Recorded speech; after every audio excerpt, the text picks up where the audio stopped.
Vaccine লগোৱাই চাগে। তাৰপিছত এতিয়া ভেকচিনটো দিলে? ভেকচিনটো নাই দিয়া, আজি নহ'ব কালিলৈ হ'ব বুলি কৈছে। কেলে আজি কিয় নহ'ব? জানো, গম নাপাওঁ। কি বুলি ক'লে আপোনালোকে সোধোতে? এই চানডে বুলি দিয়া নাই। চানডে বুলি দিয়া নাই, কাইলৈ দিব। কালি দিব। মই লগৰজনৰ কাৰণে আহিছিলে, মই ল'লোঁ ভেকচিন বাৰু। কি ফাৰ্ষ্ট ড'জ ল'লে নে ছেকেণ্ড ড'জটো লোৱা নাই চাগে? ছেকেণ্ড ড'জটো মোৰ টাইম হোৱা নাই। এতিয়া কি ইয়াত কি বুলি কৈছে এতিয়া হস্পিটেলত? ইয়াত এতিয়া চানডে বুলি দিয়া নাই বোলে। চানডে বুলি দিয়া নাই, কাইলৈ দিব বুলি কৈছে। সেইটো মই গম নাপাওঁ মানে আমাৰ ইনচাৰ্জৰ লগত আপুনি কথা পাতিব। আমাৰ হাতত এইটো নাথাকে। পজিটিভ হৈছিলে। মই সেইটো গম নাপাওঁ মানে আমাৰ লিষ্ট এটা দিয়া থাকে ইনচাৰ্জ মানে ভেকচিনেশ্যন ডিউটিও আপোনাৰ বেলেগ বেলেগ ডিউটি থাকে। মোৰতো এতিয়া ইমাৰ্জেঞ্চি ডিউটি চলি আছে, ভেকচিনেশ্যন ডিউটি বৰ্তমান মোৰ নাই আজি।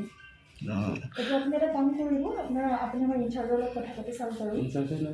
ইনচাৰ্জ আপুনি এবাৰ তাতে সুধিব। পাতিছোঁ, কোনো নাই তাত, কোনো বিষয়ে নাই। আৰু ক'ভিডৰ তাতো গৈছোঁ, চেণ্টাৰত একো নাই, গোটেই খালী হৈ আছে। ক'ভিড চেণ্টাৰ বাইদেউ আমাৰ নাৰ্ছ বাইদেউ আমি সুধিছিলোঁ চানডে বুলি বন্ধ বুলি কৈছে, কিন্তু চানডে বুলি বন্ধ বুলিতো কোনো এনেকুৱা চৰকাৰে চাৰ্কুল দিয়া নাই তেওঁ। সেইটো মই গম নাপাওঁ, মই এবাৰ চাই দিছোঁ। আমাৰ মানে আপোনাৰ লিষ্ট এনেকৈ আহে, মোৰ ডিউটি আছিলে 8 তাৰিখে। মই তেনেকৈ মই স্কুলত ডিউটি গৈছোঁ, কিন্তু আপোনাৰ মোৰ নাছিলে মানে মোৰ এইটো এনেকৈ আমাৰ লিষ্ট এটা আহে। এই লিষ্টৰ মতে কোনদিনা কাৰ ডিউটি থাকে সেইটো লিখা থাকে মানে ভেকচিনেশ্যন ডিউটি। বৰ্তমানতো আজি মোৰ নাই, মোৰ ইমাৰ্জেঞ্চি ডিউটি চলি আছে মানে। ঠিক আছে, আপুনি এবাৰ ইনচাৰ্জৰ লগত কথা পাতি চাওক, আমাৰ দাদাজনৰ খবৰ